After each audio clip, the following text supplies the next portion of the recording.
home of many sturdy men, and to their land between the mountains and Mirkwood neither orc nor wolf dared to go. Indeed, said Gloin, if it were not for the Bjornings, the passage from Dale to Rivendell would long ago have become impossible. They are valiant men, and keep open the high pass and the ford of Carrock. But their tolls are high, he added with a shake of his head. And like Bjorn of old, they are not over fond of dwarves. Still, they are trusty, and that is much in these days. My Gavanen Melonine, and well met indeed. I'm Arachir Galadurthan, head of the modding team behind Divide and Conquer, and welcome to another faction overview for the Vale of Anduin. This is recorded on the 21st of March, probably released to you all on the 22nd of March. As of this date, version 4 is not yet released to you all. But between you and me, this may well be the last faction overview before it is released. Oh, maybe.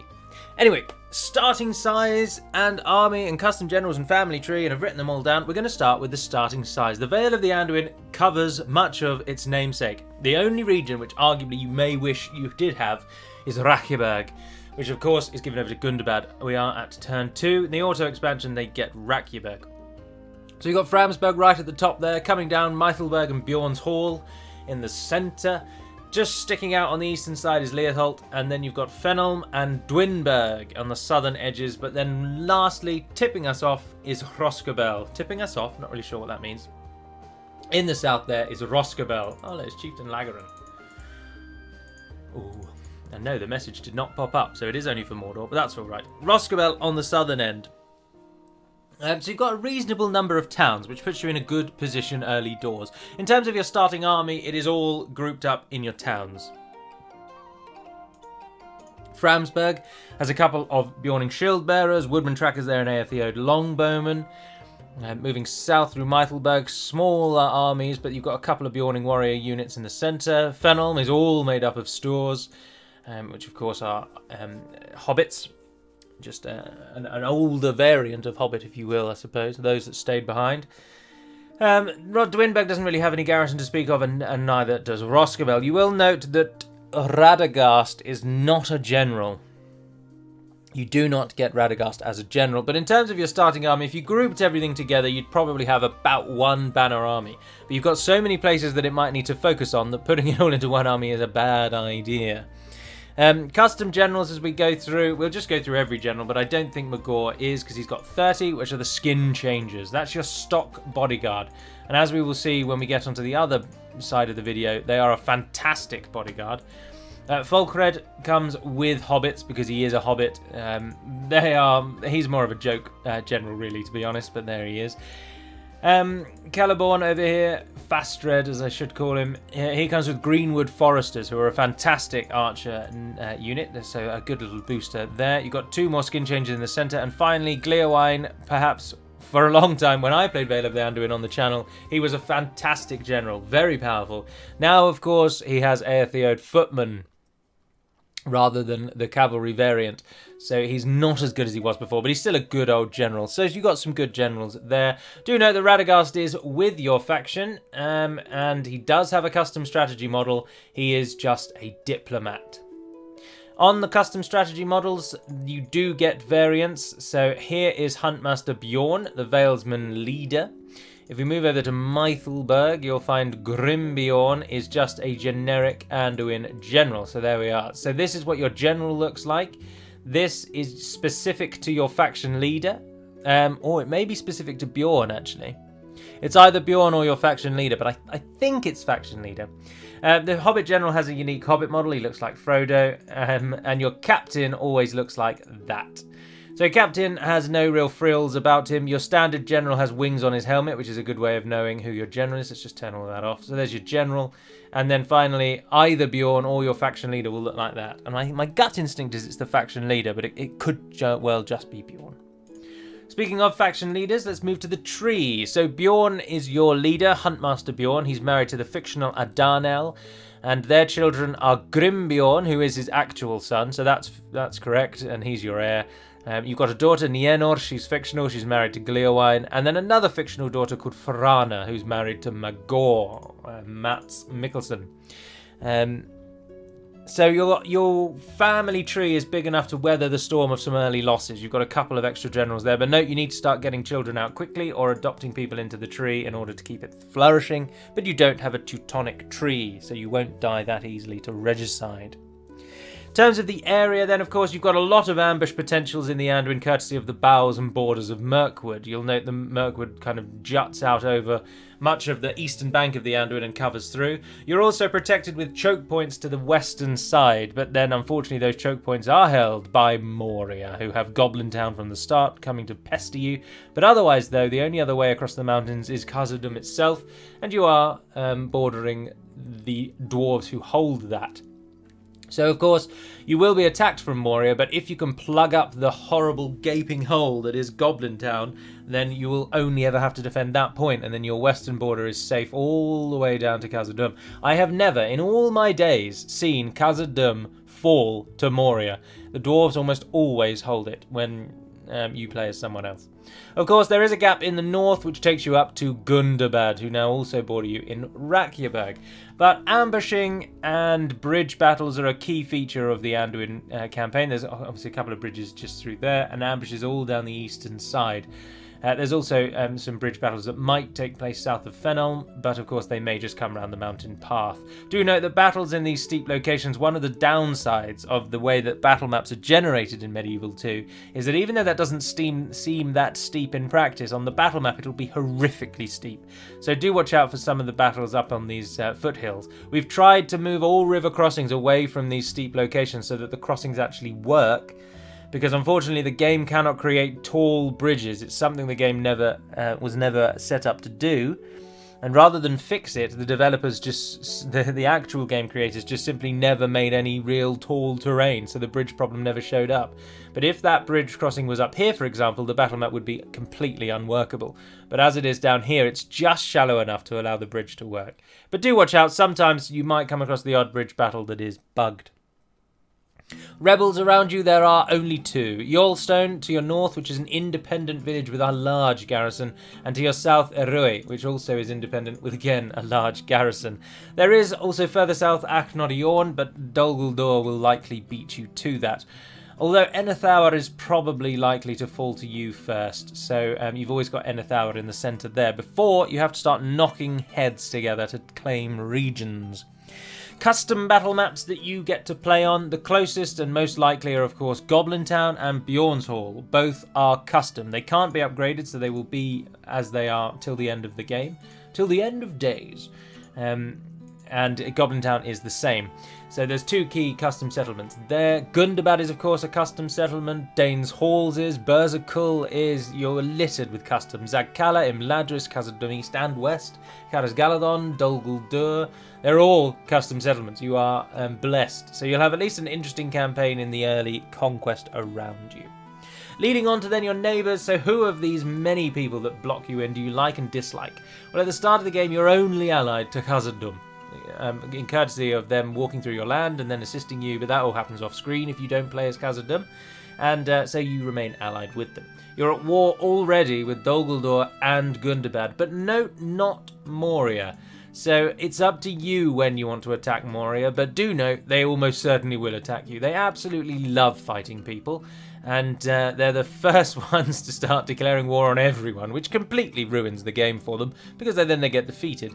But they almost certainly will attack you, so do watch out for Moria. They will be coming soon. Potential allies, of course, include the elves from Thranduil's Halls, or the Woodland Realm as they are known. You could also possibly squeeze an alliance out with Imladris, which allows you to double team, if you'll pardon the pun. There isn't a pun there. It allows you to attack the Moria from east and west. And to the south, Lothlorien. Of course, you may want to secure borders with them. So it's a real... You're right in the thick of it, really. It's one of the more action-heavy campaigns because of how many people might attack you. It depends on what happens elsewhere as well, I suppose. Economy, buildings, diplomats, ships, advanced blacksmith. So you are one of the nations that, if memory serves, unfortunately do not get any type of ship. So you're not going to be sending anything up and down the Anduin. There'll be almost no boats on it except for the odd mercenary cog, which you may be able to recruit. No, because I don't think we've allowed mercenary. We've tried to restrict boats in the Anduin because they don't work and the AI just constantly builds them and never uses them, so it's a waste of money. but you don't get any ships. So even if you make it to the sea, you won't be able to build ships. So that is cut off. The other restriction upon you is you are a quintessential wild man faction, which means you don't get anything higher than a large town. So you'll never have the tall stone walls that are known later in the game. So you're an early game faction. You've got to monopolize your strength in the early game, because in late game you will be outclassed by every single faction in the game, unless you come into contact with, say, Enid Wythe or Dunland. Similarly, in castles, you only get a castle, so you can only upgrade once. Framsburg is an example of your specific custom strategy model castle, and there it is. I don't think there's any keeps around that I can show you. I don't think you have any keeps particularly. Ah, no, Dwinberg is. Perfect. So that's a Wildmen keep, which, unless we set those at the game start, you'll never see them anyway. And then it upgrades to the castle, which you can see there, where it gets the extra wall around the edge, and it just looks really good. So those are restrictions upon you, only to large town, only to castle. But do note that in being one of the more, in being a wild men faction, you don't get archery ranges or stables. All of your units come from the single barracks line. So you get the muster ground first, which gives you Bjorning warriors, shield bearers, and woodman warriors. Then you get an ancillary training ground, which isn't a direct upgrade, but more an addition, which then gives you your cavalry and archers usually. And you'll note they all come from the same tier of town. So the barracks event does restrict your highest tier barracks, but you will still be able to get it in a town. So as soon as you hit the barracks event, you'll be able to start churning out your highest tier, the military camp, which then gives you the Aethiode throughout. So all of your recruitment is in one line.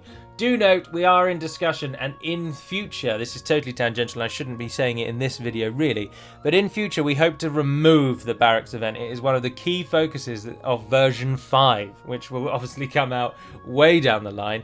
But so the barracks event will be way less prevalent, and nations like the Anduin will have the biggest benefit from that, because it really then builds on your requirement to get out of the gate early and to use your early tier advantage.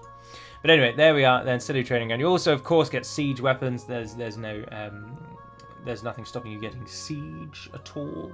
You do also get the advanced blacksmith, but remember, it's only available in certain settlements, and the nearest ones for you are likely Gundabad, Daneshalls, Goblin Town, and Khazad-dûm. And if you build it, of course, it just gives you extra armor on almost all of your units. Some units won't be affected by it, many will, and you get that in key settlements around. In terms of economy and linking it in with buildings, you get a building called the Apiary, which increases your gold income substantially and is a very, very useful building. A secondary tier of it is the Apiary Homestead, which comes in later on in the game. That is a very good money-making building, so do try and build them where you can. I do believe they actually are restricted by resource, and they require the resource apiary, which, if we turn it all off, is that one there with the lines and lines of those little small-looking huts, which, of course, are the actual... Is that the apiary, or is just a collection of beekeeping? Is a beekeeping farmstead called an apiary, or is it the actual hut thing that they live in? I don't know. But wherever that resource is, you'll be able to build it. They are scattered throughout the Anduin. Almost every region in the Anduin can build an apiary, and I think possibly some places in the Shire might get it, and it's dotted around here and there. But do note that building brings you some good money, so do try and get it where you can. Of course, you get an herbalist like everyone does, and the only reason I draw attention to the herbalist is not because of the benefits it gives here, but of course because having an herbalist and then putting a general in the town, leaving him there for some time, he's likely to get the medical traits and ancillaries, which massively improve your recovery loss at the end of battles, and can turn a victory where you lose 10% into actually a victory where you only lose 2%, because 8% are healed. So it's a really useful... it's one of the best traits, and the best way to get it is building the herbalist. Other than that, your diplomat, like everyone else, is restricted to unique buildings, and for you it comes from the Karok, which is located in Bjorn's Halls. Despite the fact that Meithelberg is actually right next to the Karok, it's listed in the Bjorn Hall region, so that's where you get your diplomat. To get other diplomats, you need the capitals of other factions. I think that's everything to say really about... Oh, no, guilds. Sorry, let's just go through the guilds. You get the Archers Guild, Hunters Guild, Master Hunters Guild, and Elder Hunters Guild, which gives you units with extra experience, although this extra experience, it has recently been brought to our attention, is also bugged, unfortunately. All experience is bugged, and that's something we've not yet done. but we plan to remove that. But the main repurpose of the Archers Guild is it increases the speed that your units train, or they replenish. So instead of getting 1 arch unit every 10 turns, build this and you'll get 1 arch unit every 5 turns. So it is very, very useful militarily. That's the best benefit we can give without it being those stupid experience bonuses. You also get the Horse Breeders Guild courtesy of the Earthiode and your ancient cavalry heritage and lineage. And that does exactly the same thing. So they often do give you, as you can see there, the higher tiers do let you train some of your archers, although that should have both of the archers in. That's a bug, really, isn't it? But primarily it's there to speed up the replenishment of your cavalry. Your cultural buildings, there's nothing really to say. They give you a morale bonus at the highest tier, the Hero Shrine. But otherwise, I think that's it. You're quite low on the ground in terms of buildings. You're not going to be having lots and lots and lots and lots of things to build. So turning to gameplay events then, well, unfortunately there are no scripts for the Anduin, but so I've summed up the gameplay event that they have in that they are what we call colloquially a wild men faction. And I've stressed this already, but I'll just go over it again. You do not get very good troops after the barracks event, and in fact most of your army comes before the barracks event. In that brief window, till about turn 64, you are one of the best military nations in the game. Your units, they all fulfill different roles, but they are generally slightly better than other units of those tiers. So you have an advantage in the earlier stages, but your late game units are nowhere near as good as anyone else's late game units. So you've got to monopolize and get good early. I don't mean get good, improve your playstyle. I mean generally and literally make your faction strong early so you can weather the storm that is the late game. Otherwise, though, as I say, there aren't scripts for the Anduin, unless I've completely forgotten any, but I'm racking my brains and I'm fairly certain there are none.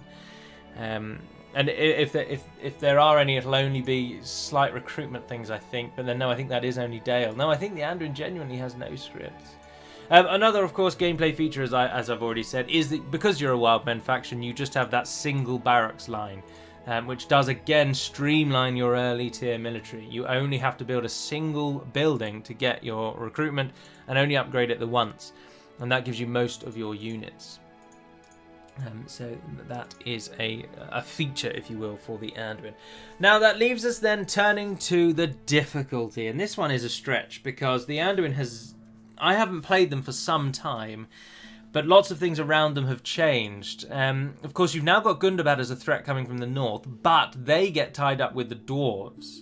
You've also got Dol Guldur, who will still be throwing as much attention at you as they can, but of course they'll also have their hands busy with Lothlorien and Dale and the Woodland Realm. So it's almost a 4-on-1 against Dol Guldur, but you will take the brunt of it in the early doors. Also, Moria do have, unfortunately, a strong desire to see the Anduin burn, and they will almost always attack you. But they can only get to you through the high pass, so shutting that down gives you some leeway. So I'm going to settle on a 2. I think their difficulty is a 2, and my reasoning is thus. Yes, you are surrounded by 3 enemies. Gundabad, Moria, Dol Guldur. But all 3 of those have other people to keep them just as busy. And you don't have to fight all 3 at once. You don't yet start at war with Moria, and you can do a preemptive strike to cut Goblin Town out of the equation and then defend at Goblin Town, which takes one of those armies out of the problem, out of the equation. Roscabel is only is in the firing line in the south, but you could always strategically lose Roscabel, reinforce Dwinberg, and hold Dol Guldur until Dale and the Woodland Realm really get rolling. You're a good defensive nation, and that stands you in good stead. And in terms of Gundabad in the north, they really will mostly have their hands tied with the dwarves in time, but in the early stages you will have to weather the storm of Gundabad. And of course they do have some large forces as they've sort of arrived on the scene. They've got an army ready to go. But if you can hold off that initial assault from Gundabad, they don't have enough provinces or infrastructure to really trouble you that early, but they will present a bit of a threat. And that's why I would say I think it's a 2. I can see some argument to suggest it's a 3, so perhaps a 2.5 may well have been a better case, but I've given myself 5 slots, so we're going with easy 2. Then, all we have left to talk now... Oh, sorry, I've clicked. I shouldn't have done that. It comes across on the microphone badly. And I shouldn't have done a drum roll either. But now, let's move over to the battle map, where we will be able to see what the scattered and mismatched roster of the Anduin looks like. Welcome to this foggy, foggy day. Unfortunately, the grassy plain, even if you tell it needs to be a nice, clear day, it does not work, and the weather randomly changes. Very annoying. Probably Belgian. I jest, of course, that's a quote from a film. Anyway, the Anduin, as an overview, is a well-rounded early game faction. So you have a wide variety of units. There's cavalry options, plenty of archers, plenty of ground. There's quite a lot of range, including things that might be thrown, although actually you only have one javelin unit, so I don't know why I'm going on about that. No, you do have two. I thought you had two, which is quite rare. Most factions only have a single javelin. You have two, although one does throw stones. But as I've already mentioned, most of your army comes before the barracks event. Now, the barracks event for this faction is so hard to place because you want to think really that it's here. But in truth, two of these archer units don't come until after the barracks event, but their tier is a little lower. But most of your army is coming in before the barracks event. So very, very early doors in the first sort of 60 turns. If we do then look at your first tier, then your trash making up, unfortunately, the sacrifice, despite the fact that they are not equipped for battle, are the stores. The sheriffs and the store, I believe just archers, hunters they're called. So their total offense is 3, garbage. Their melee is 2, their missile is 1, their charge is 2, the store hunters are similar, their archery though is slightly better with a 3 missile, which is actually quite good for trash. So the store hunter is a good unit, cheap, available only, unfortunately, in only a few places. In fact, only Fenholm. But the fact that they're cheap, there's quite a few of them, and they do 3 missile, which is really good for trash, so don't knock them. And like the hobbits of the Shire, the store sheriffs throwing their stones, which are effective against armor, they have so many stones. It's 50 or something, isn't it? Yeah, 50 missiles, there's 178 of them. That's just ridiculous. You're firing off thousands and thousands of stones. So they do really well if they don't come into battle with the enemy, because their morale is poor, the response is poor. They will run away at the drop of a hat, and they won't survive if they are put up against anything, range or melee. But they're cheap, so they are your trash. But you'll only really have small armies of them because they only come from one place. The first proper unit that you're likely to see are the Valesmen and the Woodman Warriors, who are the two in the middle here. Something that you will immediately note by looking at the unit cards, though, is that a lot of Anduin's roster can hide anywhere. When I mentioned that you're an ambush-heavy faction, that really is a key thing to focus on. Not only do most of your units hide everywhere, but the ones that don't will be able to hide in even a small clump of trees, because there are 3 tiers of hiding everywhere. Here's a little file lesson for you. The first tier of hide everywhere is literally hide anywhere. That's the absolute best tier, so they'll hide no matter what.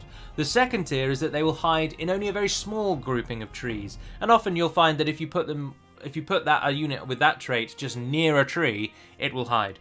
And then the third, the worst tier, is simply that they will hide in trees, but it's got to be a large forest. I.e., generally speaking, the forest must cover the whole unit. These are denoted where it says adept at hiding in woods. So of course these can hide anywhere, and these are adept at hiding in woods, and then there should be one. No, I think your entire roster is adept at hiding in woods, actually. Yes, there you go. So the Karok Guard is a unit that can just simply... No, they've got adept at hiding in woods. No, I'm saying it while I'm talking on. Does anyone not? You guys.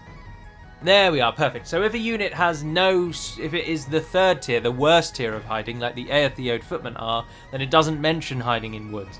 If it says adept at hiding in woods, it means they can hide on just one tree. But anyway, enough of this. Let's actually look at the roster, because the roster is really diverse. It is not a unified or uniform army. If you like uniform armies, you won't like this one. So starting with the Valesmen, they have a spear and a shield. They can do the Schiltrum, or Skiltrum. I'm not sure if it's a ch or a sh, but very few units actually can do that. You think in practice it's going to be really good, but generally speaking it works out to be useless.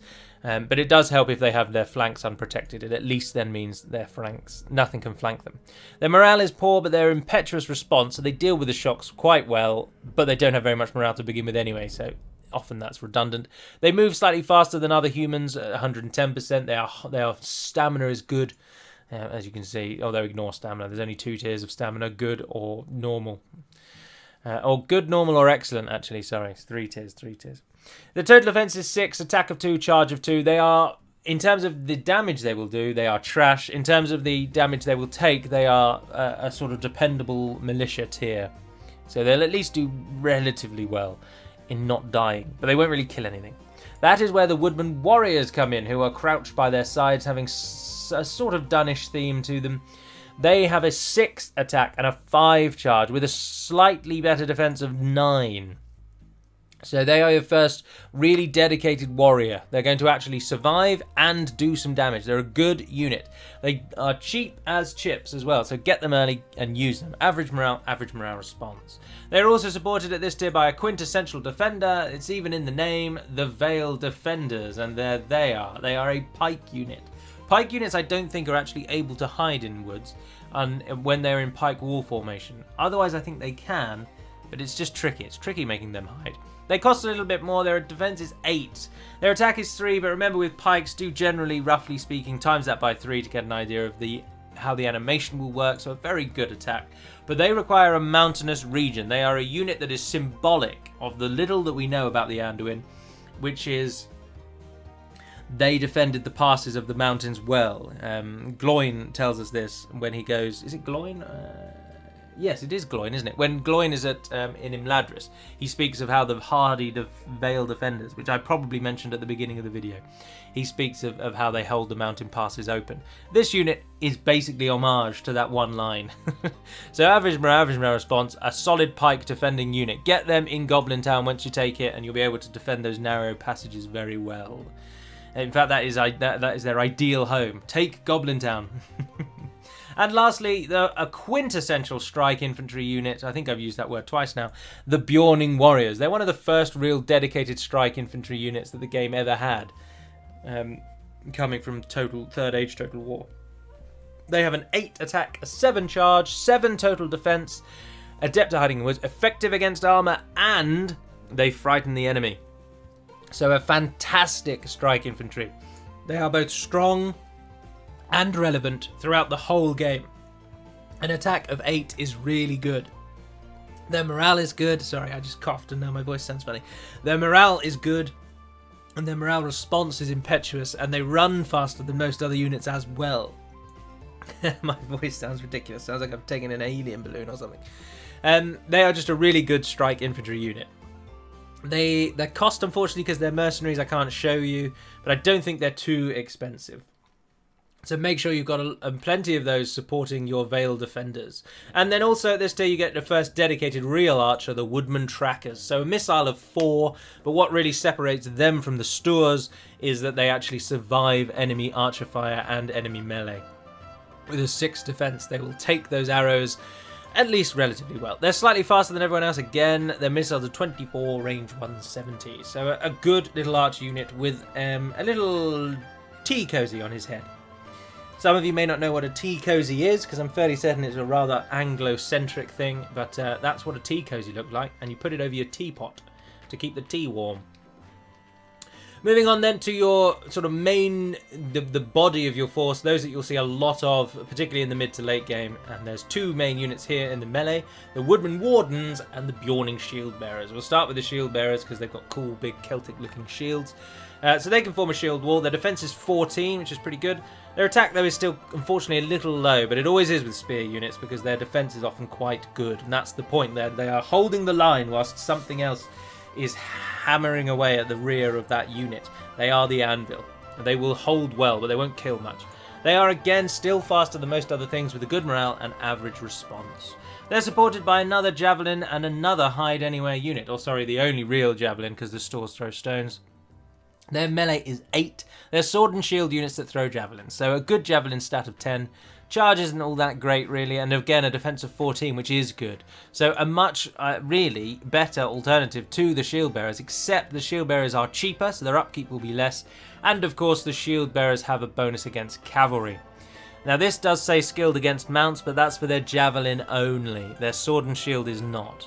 They only have 3 javelins apiece. They run faster again, and good morale, but this time only good morale response. Whereas these guys, I think, no, they were average. So yeah, the wooden warders all round better, but they do cost a bit more.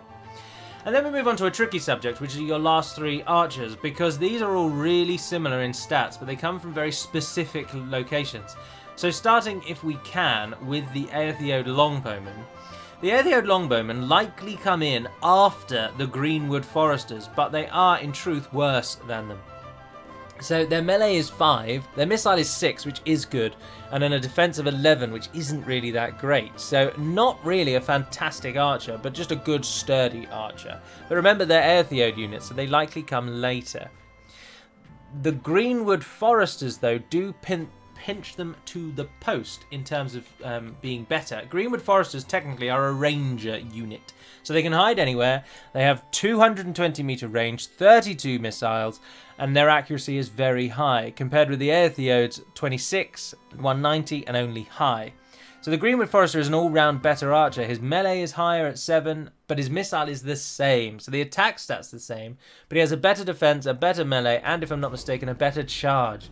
So the Foresters are the ones you really want to get. They're all-round better, but they only come from a Mirkwood or a Mirkwood border region, and that is exactly as it says on the tin. So if the region is wholly within Mirkwood or it borders the bowels of Mirkwood, then they will train there. So they are totally Mirkwood-centric, whereas the Aethiode are available everywhere. That's the distinction. So the Greenwood Forester is just a better version of the Aethiode, but they're restricted. And then lastly, you've got your Sylvan March Wardens, a little link to the Elves. They inspire your forces, they hide anywhere. Their range is 225, missiles are 28, accuracy is very high, but they only come from Amun Lank, which is, of course, Dol Guldur, which we shouldn't really call it Amun Lank because it doesn't automatically rename itself. Them defense is 13, their melee is 10, so they are a really good sword unit as well, but their missile, of course, at 8 is where they shine. They are far and away your best archer, but they're really, really restricted. So you want to try and get Greenwood Foresters, but they're quite rare, and when possible, Aethiode Longbowmen definitely over Woodman Trackers. But you do get quite a few archer options, but only 3 are available anyway. You're not really a massive archer faction, and that's the point, because these 2 are restricted, heavily restricted. But there is one other archer offering, and they are the Aethiode Horse Archers. Their name is Ronseal. It does exactly what it says on the tin. Total defense of 13, 6 melee, 6 missiles, 6 charge. They're very average horse archers, but even an average horse archer is good if the enemy isn't shooting back, as I often labour in these videos. 34 missiles. Horse archers always have more arrows because they can put a quiver on the horse. 130 meter range, of course, smaller bows, smaller range, and a high accuracy. So they're not going to win awards in terms of the horse archer market. Kand and Rohan, of course, have got the monopoly on that, or the oligarchy on that. But they are still a good unit because horse archers are always handy. Your first actual dedicated cavalry, and the one you will use almost certainly the most, are the Bjorning Riders. Look at those strange dreadlocks coming out of his head. They look like horns rather than hair. That's so bizarre. Anyway, Bjorning Riders, they are not a shock cavalry, so they don't have a spear. Their attack is 5, but as you can see, it's an axe. Their defense is 12. They don't get a bonus against armor, only average morale and response. But they move slightly faster than other cavalry, so they've got that working for them. Of course, they will work exactly as all cavalry does. They'll charge into the enemy, do a lot of kills, run away, charge again. But there are other better cavalry options for that, such as we move to the final tier, a very iconic unit for you, the Aethiode Cavalry, the ancestors of Rohan, and here they ride. The Aethiode are a good, heavy-hitting cavalry. Of course, they're not as good as, say, the Knights of the Silver Swan, or the Dunedain Royal Guard, or the Loke Inasarim, I think they're called, or anything from Kand or Rohan, but they're still a good cavalry unit, particularly for you in a place, in a world, in a zone of Middle-earth where cavalry is king. Moria's Undoing is absolutely cavalry. Of course, they've got options to counter cavalry, but cavalry ruins Moria's army. Cavalry also happens to ruin both Gundabad and Dol Guldur army. Gundabad's army is totally undone by both arrow fire and cavalry, and those are things that you've got options for. Dol Guldur's army is undone by cavalry, but they have a slightly better defense to cavalry than Moria does, so watch out there. But what I'm trying to hammer home is that this unit is going to be so important for you in the later stages of the game when you do get them. An attack of 7, a charge of 11, which is really good, and a defense of 17. And note, again, they're slightly faster than other cavalry as well, so they'll be able to run away better if you do, I don't know, turn on Rohan, for example, and come up against their late-game cav. Secondary attack is 6, so not that. Don't keep them in prolonged melee. They don't want it. And lastly, your 2 proper elites. We'll deal with the Aethiode footmen because, again, they're the ones that are available everywhere. They used to be restricted, but they're not anymore. Their movement speed is not affected. They're a good shield unit. So a nice defense of 19, attack of 8, charge of 5. They're a good solid shield and spear warrior. And they will hold your line very well. Note that they're very cheap in comparison to other late games elites, and that is of course because they are considerably worse than other late game elites.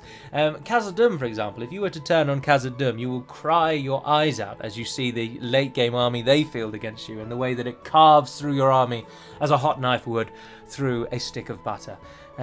Your late game is nothing to write home about, as I've tried to stress, because that's the key point to take away here. Also, let's just spend a little moment enjoying that banner that Matt's knocked up for us because it's very nice and displays the Anduin in a much better way than what we had before, which I think was an eagle, which crosses paths a little with Dunland, who I think also have an eagle. No, they have a crow, don't they, of course. But anyway, lastly are the Karok Guard. Far and away your best unit, not counting your skin changes, but very restricted because they only come from Bjorn's Halls or Meichelberg. So 2 places in the game. They don't have a movement speed buff, but they inspire your troops. They can place stakes, which I always like on a non-archery unit. It really gives you some interesting options. They are effective against enemy armor. They don't scare the enemy, which is the flip side though. They improve yours, but not worse than the others. Their defense is 21 and their attack is 11 with a 9 charge. That's fantastic for an armor-piercing shock infantry. They are so useful for you, particularly, again, in the late game. They're about your only late game unit that would actually be welcomed in other nations' rosters. Everything else you have to offer, places like Gondor, the Dwarves, the Elves, even the Orc factions, apart from possibly Moria, would turn down everything you've got in the late game, but everybody wants a taste of the Karok Guard. But if we're talking of things that everybody wants, then it has to be the skin changes. Now, for a very long time, and it may still well be, this unit has been lauded as hands down the best bodyguard the game has to offer. Your cavalry bodyguards are nothing compared to the skin changes because they are fantastic. And there are 2 reasons why they're fantastic. Number 1, they have an attack of 24, which is boosted with an effective against armor trait. So they're going to be slaying anything that comes up against them. Even Sauron and the Balrog will fear skin changes in battle. They're so brutally effective.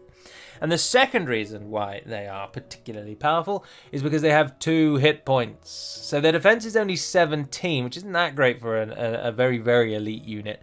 But when there's 2 hit points, that's essentially 34, which is very handy. But do note that most of their defense is in defense skill, so archers will be their absolute bane. Do not let them get shot by enemy arrow fire because they will die. They also have a bit of a Santa Claus vibe going on, don't they? This guy looks like he's smiling and closing his eyes. He's so happy. If this beard were all white, it's just Santa standing here. But the attack of 24 and the charge of 9 is just so powerful. And do note that they are relentless. They cannot be staggered, which just makes them so powerful. They really are absolutely a contender for the best bodyguard. And if I ever do a top 10 on top bodyguards, I will not be surprised if they're number 1. They're so formidable. They are only let down by the fact that there's only 30 of them. So they can get outnumbered. Now, of course, they can't be staggered, but an outnumbered unit is still attacked more than a non-outnumbered unit. So the enemy will quite often be surrounding you if you're using skin changes. This unit is so powerful and so iconic, that is the reason why Bjorn and Grimbjorn do not have custom bodyguards, because this unit is perfect for them. But that is the Anduin roster in full then. So let's hand everything over to the AI. Although we should... Oh no, we've already started, haven't we? They're going to spend a lot of time just moving around, which means they'll almost certainly lose. But we'll unpause and let's crack on. So that was the Veil of the Anduin. I do hope you're pleased with the changes. Key changes from previous games are just that the Aethiode are now available everywhere, and the store units throw stones. I don't think they did before. I think that's kind of about it, really. So then we move on to the best bit, and I really enjoy it when you all have a go at this, and I'm seeing more people having a go, and it pleases me, and that is, what faction are we up against here today? Obviously, there are some trolls. We cannot get away from the fact that there are trolls, so we're looking at an evil nation. But there's also some interesting cavalry there, a bit of silver and red theme going on, and even some wargs. The banner looks a little green from here, would you say? The trolls are really throwing it off, though, because they look like Ologhai, don't they? Oh, there goes the catapults whizzing and firing away. But otherwise, nothing really selling it. The only real giveaway is the silver theme on the units. Who might have silver elites? And I can put you out of your misery. It is Dol Guldur. And this unit is courtesy of Reforged, but it looks absolutely amazing. I love those feathers on the head. It's just a rune unit that's been coloured silver and popped a feather on the head and given it a sash, but it works so well. But there we are, Dol Guldur. Their cavalry are just kicking off and starting to charge into us with their warped and twisted weaponry. Troll catapults firing away on the side there. There's the host of Dol Guldur, again just an orc, just armies of orcs, but at least they've got slightly different shields. Orc maulers for Dol Guldur coming through. There's orc maulers as well. They have the Mordor banner, that's why it's red. There's goblin headhunters with their poisoned arrows firing away, and there's the banner that again was created by Mats, and I absolutely love the eye obscured by the dead trees of southern Mirkwood. It looks fantastic. More poisoned arrows firing off, but they changed their targets at the last second, so they did the no bow thing, which is very dangerous. Yeah, you can break your bow if you dry fire it. Uruk bodyguards flooding through. Unfortunately, Dol Guldur do have Uruk bodyguards, so nothing unique there. There's goblin striders, a javelin warg unit, which is cool. The Dol Guldur has a very heavy. Their theme is twofold. First is poison, and second are Easterlings. They have contingents of Easterlings that fight with them. And at the moment, of course, we're seeing the mounted versions, but there are a couple of dismounted as well. And lastly, then, there are their trolls. Trolls. These trolls have been upgraded with an armor upgrade, which is why they look like Ologhai, or actually, sorry, why they look like trolls that Saruman uses. But of course, in campaign, you can't actually upgrade your trolls, so you'll never see your trolls looking like this. That is an Isengard only feature. Our general has died. He was skin changers. Where are the skin changers giving the enemy what for? Oh no, they're running away. Brilliant. But anyway, it's Dol Guldur next. But I do hope you've enjoyed this episode. And until we speak again, dear friends, Navar Naden Perimad Melonin, and farewell.